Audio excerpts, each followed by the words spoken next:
Hi hello friends, మనం ఆడైతే బొడ్డింగ్ పురుగు తీసినాడు. మా తమ్ముడైతే చూసారా, బొడ్డింగ్ పురుగు అయితే ఇలా తీయడం ఏడ్చేసిన తమ్ముడు. జరుగుతుంది. ఏం పురుగు అంటారు అది? మా తమ్ముడు అయితే చాలా కష్టపడుతున్నాడు బొడ్డింగ్ పురుగు కోసం.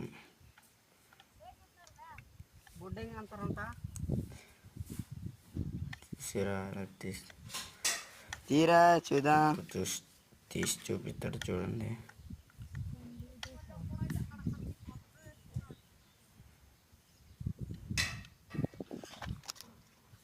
ఇలాగనా తీయా? ఇలాగ వచ్చి ఇలా చూడండి, పెద్ద బొక్క ఉంటుంది. బొడ్డింగ్ పురుగు తీసి చూపించు. దానికి పురుగు తీరా, బొడ్డింగ్ పురుగుకి.